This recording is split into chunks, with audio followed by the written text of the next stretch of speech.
Hi everyone, it's Alexis with Project Management Made Simple. In this video, I'm going to be giving you all some things to consider when it comes to having a successful Agile team. So when I think of Agile teams, the first thing I think about is a team that is cross-functional, meaning that they have all of the skill sets that they need to deliver on the given product or service that they are providing. And so I've been in scenarios where this hasn't existed and it's been pushed to still move towards an Agile environment, but leadership was unwilling or did not have a desire to have a team that was cross-functional. They thought it would be too costly. They thought it wouldn't be worth it. And so in that case, we didn't have an Agile team. And so when I think about teams being cross-functional and seeing the trade-offs of this, there are definitely trade-offs in the case that if you have a team that is cross-functional as opposed to having these various kind of silos, you have to be very strategic about the work that is going to that team, because that team is now focused on producing that set of work versus previously in traditional ways of working. We have maybe a set of designers, and just for some context here, the examples I'm giving are for software development. And so in that case, we'll have a set of designers, a set of front-end developers, a set of back-end developers. And so in those scenarios, we can see each of these teams have their own priorities. And the trade-off with that is that now if I'm a product owner and I want to deliver on a project, well, I now have to go to these various teams and pretty much figure out when my items are going to be prioritized.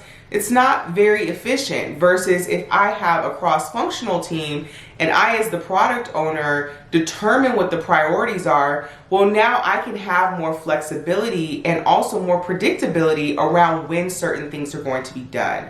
So one of the number one things I would say for a team to be successful in being an Agile team is to be cross-functional. Otherwise, we end up in those scenarios where I mentioned before, where if we're working in these various silos, priorities can easily be different across these scenarios, and that can add to a longer lead time for projects.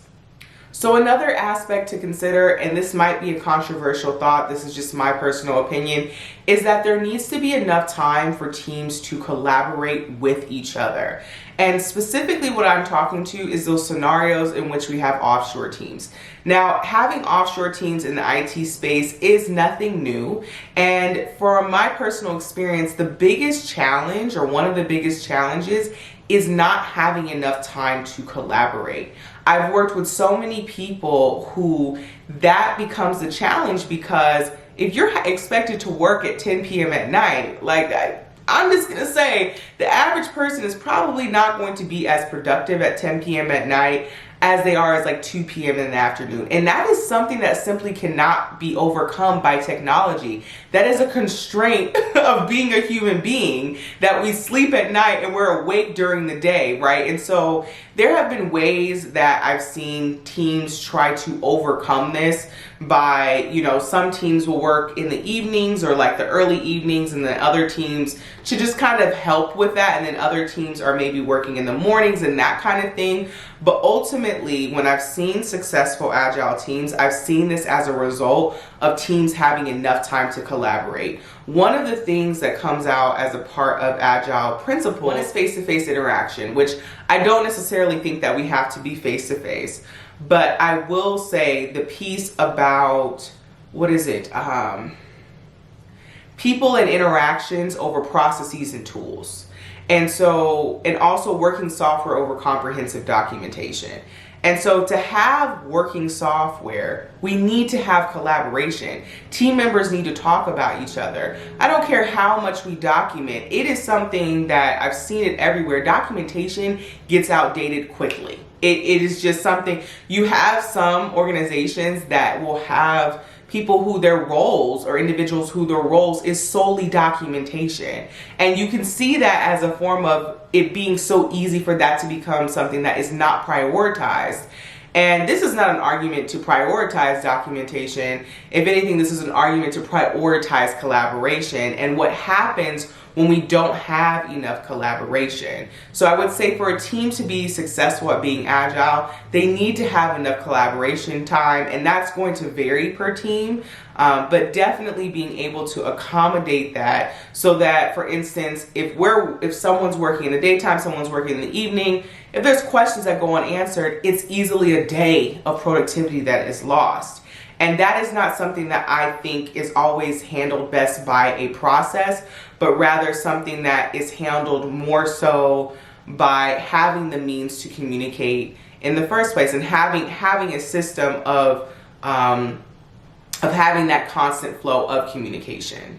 So another aspect of successful Agile teams is teams that feel that they can trust their leadership, that they can give frank and direct feedback, respectful feedback, and it's going to be acted upon. Whether it's going to be addressed, it's going to be acknowledged. Something that shows, if I bring to an organization some improvements, that there's going to be something that either happens right, and like I said, that could be an acknowledgement. It doesn't mean that something will always change, but just being able to have that environment where there can be psychological safety, speaking about things that may not be going well. And how I've seen this be something that is successful is when I've seen leaders who own up to their mistakes. And this is something that isn't exclusive to Agile teams. You know, this is something that I think, you know, kind of spans way beyond that.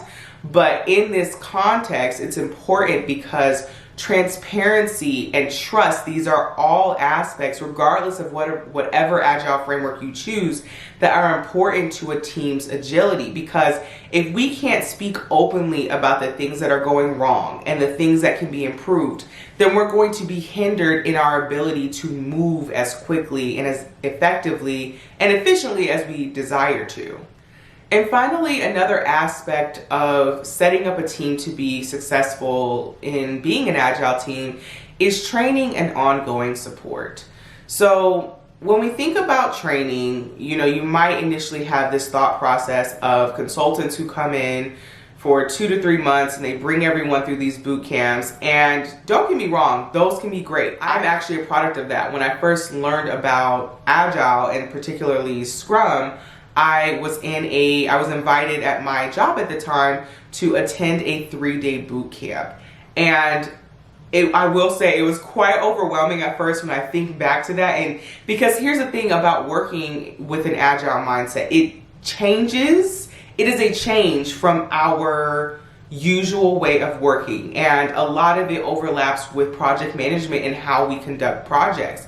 And so I had one way of working, you know, as a project manager, and then being introduced to Agile completely flipped a lot of that. And so with training, it's important to understand that this is a change, especially when teams are going from, you know, traditional project management to adapting an Agile mindset. This is a change, and it doesn't only change how projects are run. It can have an implication on how the organization is set up. Like, there's so many ways that having an Agile mindset can reach and really help an organization, but it also needs to be enabled by having enough training as well as ongoing support. You know, being able to introduce what these Agile frameworks are and the mindset is great. It's needed.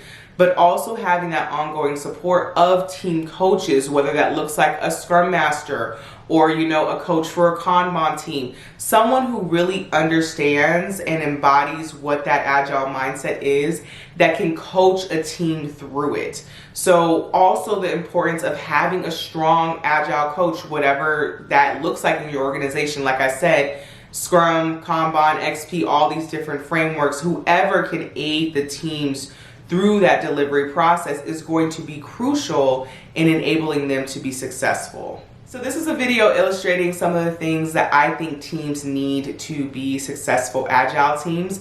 If you have any other questions, or if you have thoughts on things that need to be true for teams to be successful in their Agile journey, feel free to leave those below, and I will talk to you all in my next video.